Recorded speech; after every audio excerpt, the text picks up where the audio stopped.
अवधूत चिंतन श्री गुरुदेव दत्त.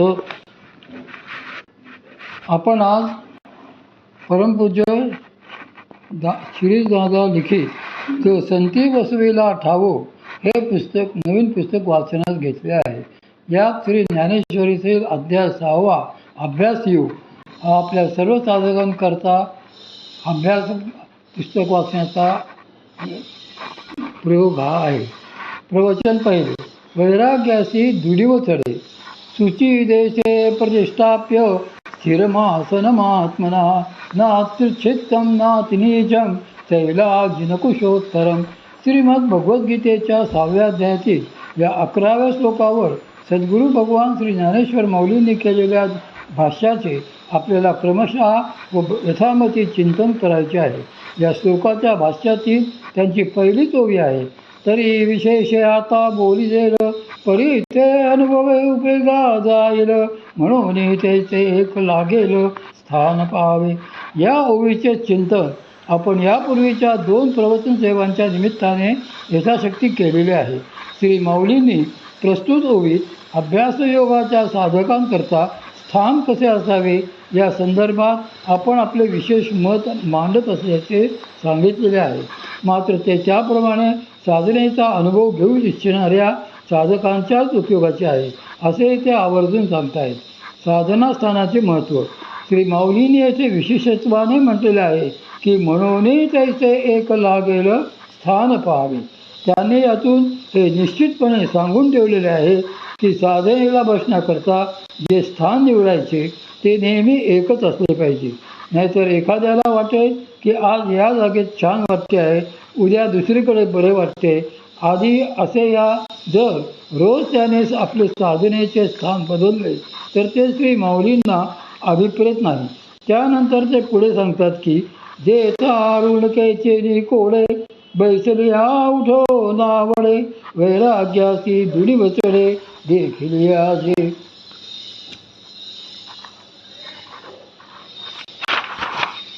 साधनेला बसण्याचे एकच ठराविक स्थान ठेवले पाहिजे असे त्यांनी का सांगितले असावे याची अनेक कारणे असू शकतात. परमपूज्य सद्गुरू श्री मामा म्हणतात, एखादा जेव्हा लाकडे विकत घ्यायला जातो तेव्हा त्यामागे अनेक कारणे असू शकतात. उदाहरणार्थ त्याला लाकडे स्वयंपाकासाठी लागू शकतात किंवा कोणाला पोचवायलाही लागू शकतात. तसे श्री माऊलींनी येथे म्हटलेले आहे की साधनेसाठी एक ठराविक स्थान असावे. पण असे स्थान कशासाठी निवडायचे तर जेच आरुणकेचे कोडे. आराणूक म्हणजे अनुभव, असा अनुभव की ज्या योगे समाधान प्राप्त होईल. ज्या ठिकाणी साधनेला बसल्यानंतर प्रसन्नतेचा अनुभव येईल असे स्थान बघावे. हेच त्यांनी येथे स्पष्ट केलेले आहे. त्याच्याही पुढे त्यांनी असे सांगितले आहे की नुसते समाधान प्राप्त करून देणारा अनुभव त्या स्थानी येणे एवढेच पुरेसे नाही. त्याचे कारण असे की समाधान हे अनेक गोष्टींमुळे होऊ शकते. या संदर्भात परमपूज्य श्री मामांनी त्यांच्या 6व्या अध्यायातील एका प्रवचनात एक मोठे मार्मिक उदाहरण दिलेले आहे. एका गुरुकडे एक जण साधक म्हणून आला. त्याने त्या गुरूंचा आश्रम वगैरे पाहिला आणि विचार केला की इथे आपल्याला चांगले डबोले मिळू शकते. गुरूंबरोबर सतत राहिल्याने आपल्याला चांगली कीर्ती देखील मिळू शकते. मग त्याने आपल्या वासनेप्रमाणे हळूहळू तेवढेच मिळवायला सुरुवात केली. त्या योगे त्याचे समाधान झाले, कारण गुरुजवळची संपत्ती आणि कीर्ती या दोन्हींचा संगम त्याला अनुभवायला मिळाला. पण त्यामुळे त्याचा परमार्थ झाला का तर नाही. त्या गुरूंचे जे काही नुकसान झाले असेल तो भाग वेगळा, पण याचे केवढे नुकसान झाले. गुरूंकडून जो परमार्थ घेणे आवश्यक होते तो काही तो मनुष्य घेऊ शकला नाही. अनुभव देणारे स्थान. म्हणूनच श्री माऊलींनी येथे पुढे असेही स्पष्ट केले आहे की बैसरिया उठो नावडे वैराग्यासी दुडिव चढे. त्या स्थानी साधनेला बसल्यानंतर तेथून उठावेसेच वाटू नये आणि त्याचबरोबर अंतःकरणात वैराग्यही वाढायला पाहिजे. एखाद्या स्थानी बसल्यानंतर येणारा हा अनुभव त्यांनी महत्त्वाचा म्हणून सांगितलेला आहे. श्री माऊलींनी विषय समजावून सांगण्याची हातोटी किती सुंदर आहे पहा. एक एक गोष्ट ते पुढे पुढे उलगडून सांगत जातात. त्यांच्या या सांगण्यात जसा अभ्यासाचा भाग आहे तसा अनुभवांचाही भाग आहे. म्हणूनच आपण ते दोन्ही विभाग यथामती बघणार आहोत. श्री माऊली येथे जे स्थान सांगत आहे किंवा श्री भगवंतांनी पार्थाला जसे स्थान शोधायला सांगितले आहे ते कसे आहे, तर ते वनातील किंवा नीरव शांतता असलेल्या एखाद्या उपवनातील आहे. साधनेसाठी असेच एखादे स्थान शोधावे म्हणून ते येथे सांगत आहेत. मात्र हल्लीच्या काळात परिस्थितीच अशी विचित्र झालेली आहे की प्रत्येकाला साधना करण्यासाठी उठून वनात जाणे काही शक्य होणार नाही. म्हणूनच श्री माऊलींनी येथे साधना स्थानाविषयी सांगितलेल्या गोष्टी आपल्याला आपल्या राहत्या घरातही कशा शोधता येतील हे देखील बघितले पाहिजे. त्याकरता प्रस्तुत ओवीत सांगितल्याप्रमाणे आपल्या घरातील कुठलीही एक निवांत सोयीची जागा साधनेला बसण्यासाठी ठरवावी आणि ती एकच जागा नेहमी करता कायम ठेवावी. साधनेची आपली ती जागा 17 वेळा बदलू नये. आवर्जून त्याच जागेवर साधनेकरता बसत जावे. याचे कारणही त्यांनी प्रस्तुत ओवीतच असे स्पष्ट केलेले आहे की जेथ आराणुकेची कोडे बैसनिया उठो नावडे. आपण जर नेहमी एकाच ठिकाणी साधनेला बसत गेलो तर तेथे एक प्रकारचे विशिष्ट असे शक्तिभारित पवित्र वातावरण तयार होत जाते. मग तेथून उठावेसही मनात येत नाही. प्राण हा शक्तीचा स्पंदक. साधकांच्या ठिकाणी सद्गुरु कृपेने क्रियाशील असणाऱ्या भगवती शक्तीचेही एक वैशिष्ट्य असते. ती वातावरणामध्ये असणाऱ्या अणुरेणूचे आणि वातावरणाचा प्राणाचे आकर्षण करीत असते. सृष्टीमध्ये प्राण सर्वत्र भरून राहिलेला असतो. तो प्राणच आपल्या सूक्ष्म देहाचे पोषण करणारा असतो. आपण अन्नावर जगतो अशी आपली एक भ्रामक समजूत असते. मात्र आपण अन्नावर जगत नसतो तर प्राणांवर जगत असतो. खाल्लेल्या अन्नामधून आपणच प्राणच मिळवत असतो. आपण जे अन्न खातो त्या अन्नात प्राण सूक्ष्म प्रमाणात असतो. मात्र तोच प्राण वातावरणात विपुल प्रमाणात असतो. श्वासोच्छ्वासाबरोबर तो प्राण शरीरामध्ये घेतला जातो. वास्तविक पाहता आपले श्वासोच्छ्वासाबरोबर प्राण शरीरात घेण्याचे प्रमाणही अत्यंत कमीच असते. कारण केवळ श्वासाने शरीरात पूर्णतः खेचली जाणारी ती गोष्टच नव्हे. आपण आपल्या श्वासाने किती प्राण घेऊ शकणार. एखाद्याने थंड पेय पिण्याच्या नळीने सरोवर प्यायचे म्हटले तर त्याला कितीसे पिता येणार. तसे आपण आपल्या श्वासाने या विश्वातला कितीसा प्राण खेचू शकणार. योगशास्त्रात असे म्हटले जाते की प्राण हा भगवती शक्तीचे पिल्लू आहे. ते तिलाच सांभाळता येते. भगवती शक्तीवर तिच्या संकल्पाने उठलेला स्पंद म्हणजे प्राण.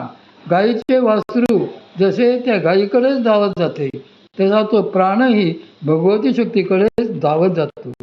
तिला त्याला ओढण्यासाठी वेगळे काही करावे लागत नसते. तो स्वभावतःच तिच्याकडे येत असतो. असा एकदा तिच्याकडे आलेला प्राण हा मग तिच्यातच भराभरा समावत जातो. शक्तीच्या ठिकाणी अनंत अपार अशी पोकळी असते. ती कितीही प्राण त्यात सामावून घेऊ शकते. त्याला काही अंतपार नसतो. या शास्त्र सिद्धांतांचा प्रत्यय मी स्वतःच एकदा घेतलेला आहे. महासिद्ध योग यांना एकदा आत्मशक्तीवर ताबा मिळाला की ते विश्वातला प्राण कितीही मोठ्या प्रमाणात आकर्षून घेऊ शकतात. याचे प्रात्यक्षिक मी अनुभवलेले आहे. प्राणसंकर्षिणी विद्या. एके दिवशी दुपारी परमपूज्य सौ ताईंच्या घरी मी व परमपूज्य सौ ताई आणि परमपूज्य सद्गुरू श्री मामा असे आम्ही तिघे काही महत्त्वाच्या कामानिमित्त जमलेलो होतो. परमपूज्य श्री मामा बाहेर हॉलमध्ये बसलेले होते. परमपूज्य सौ ताई त्यांच्या आतल्या खोलीत काहीतरी काम करत होत्या. तेवढ्यात परमपूज्य श्री मामा मला म्हणाले, जा रे तिला बाहेर बोलवून आण. म्हणून मी आत गेलो तर परमपूज्य सौ ताई त्यांच्या बेडरूममधील मोठे लाकडी कपाट उघडून त्या कपाटाच्या खालच्या कप्प्यात आरामात बसलेल्या होत्या. मी त्यांना सांगितले की ताई मामा तुम्हाला बोलवत आहेत. तेव्हा त्या म्हणाल्या, बरे मी 5च मिनिटात आवरून येते. आणि असे म्हणत असतानाच त्यांनी का कोण जाणे पण एक विशिष्ट अशी नेत्रमुद्रा धारण केली. तशी मुद्रा केली की समोरच्या व्यक्तीचे प्राण किंवा वातावरणातील प्राण शोषून घेता येतात. त्यामुळे सभोवतालच्या वातावरणातील प्राण त्याने काही क्षणातच शोषून घेतला. त्याने अशा प्रकारे प्राण शोषल्यावर मला असे वाटायला लागले की मी आता मूर्छा येऊन खाली पडतो की काय. कारण माझ्या आजूबाजूच्या वातावरणातील सर्वच प्राण त्यांच्या त्या मुद्रेने शोषला गेला होता. तेवढ्यात परमपूज्य श्री मामा लगबगीने आत आले व पोरी थांबव हे म्हणून ओरडले. मग कुठे ते सगळे प्रकरण शांत झाले. या प्राण शोषून घेण्याच्या प्रकारालाच योगशास्त्रात प्राणसंकर्षणी विद्या असे म्हणतात.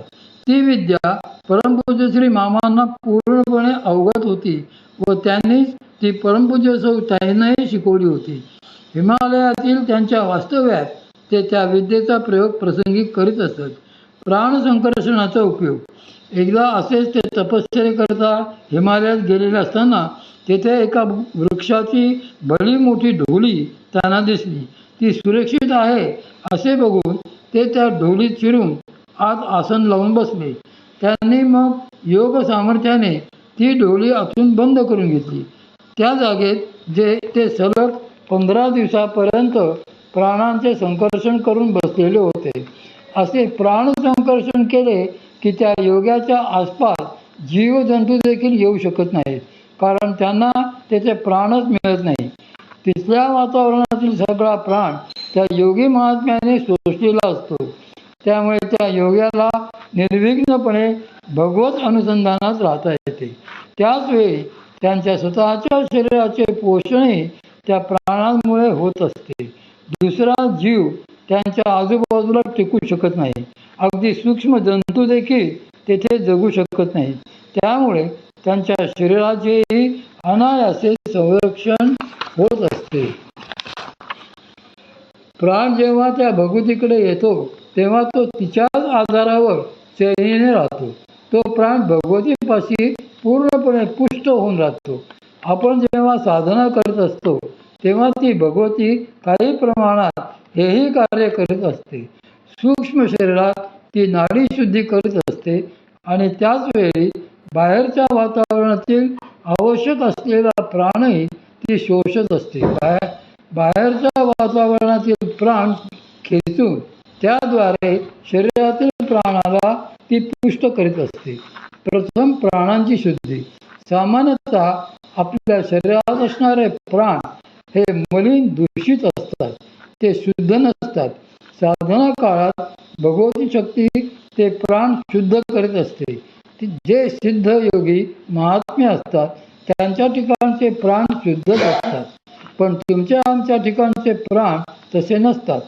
योग्यांच्या आजूबाजूला बरेचदा एक दिव्य सुगंध दरवळत असतो. याचे कारण त्यांच्या ठिकाणचा प्राण शुद्ध असतो. भूतपिशाचे, मनुष्य मात्र किंवा त्यांच्याही पेक्षा खालच्या योनींमधले जीव या सर्वांच्या शरीरांना त्यांचा एक विशिष्ट प्रकारचा गंध असतो, कारण त्यांच्या ठिकाणचे प्राण अशुद्ध असतात आणि त्या अशुद्ध प्राणांमध्ये वासना वैविध्यानुसारच त्यांच्या ठिकाणी वेगवेगळे गंध जाणवत असतात. मनुष्याच्या शरीराभोवती देखील विशिष्ट असा मंद गंध दरवळत असतो. त्यालाच शास्त्रामध्ये मनुष्यगंध असे म्हणतात. धर्मशास्त्रामध्ये असे विधान आहे की तुम्हाला जर पूजा किंवा काही धार्मिक कार्य करायचे असेल, त्यासाठी विशिष्ट देवतांना आवाहन करायचे असेल तर अगोदर तुम्हाला तुमच्या ठिकाणी असणाऱ्या मनुष्यगंधाचे निवारण करावे लागेल. त्याशिवाय त्या देवता तुमच्या समोर प्रगट होणार नाहीत. पूजाविधीमध्ये मनुष्यगंध निवारणाकरता मनुष्यगंध निवारण विनियोगा असे म्हणून ओम येभ्यो माता मधुमत्पित्वेपय आणि ओम एवा पित्रे विश्वदेवाय वृष्णे असे 2 मंत्र धर्मसिंधुकारांच्या मताप्रमाणे म्हणायला सांगितलेले असतात. त्या मंत्राने अगोदर प्राणांची तात्पुरती शुद्धी करून त्या योगे काही काळापुरते मनुष्यगंधाचे निवारण करावे लागते. त्याशिवाय इष्टदेवता उपासकाच्या जवळ येत नाहीत. अगदी संध्या करताना देखील आपण आपोहिष्ठा मयोभूः इत्यादी मार्जन स्नान मंत्र म्हणून त्या योगे प्राणांची तात्पुरती शुद्धी आणि पर्यायाने मनुष्यगंधाचे काही काळ निवारण करीत असतो. मंत्रांनी अशी प्राणशुद्धी झाल्याशिवाय मनुष्यगंधाचे तात्पुरते का होईना पण निवारण झाल्याशिवाय भगवती गायत्री उपासकासमोर येत नसते. त्या प्रयोगानंतरच पुढे गायत्री मंत्राचा जप केला जातो. देवता प्रगट होण्याचेही विशिष्ट नियम आहेत. देवता या जाणीवेच्या अतिशय सूक्ष्म स्तरावर असल्यामुळे आणि त्यांचे प्राण अतिशय शुद्ध असल्यामुळे त्यांना विपरीत गंधांचे अस्तित्व सहजच होत नाही. आपल्याला जर कोणी सांगितले की एक अतिशय दुर्गंधीयुक्त जागा आहे, तेथे थोडा वेळ बसा, तर आपल्याला बसू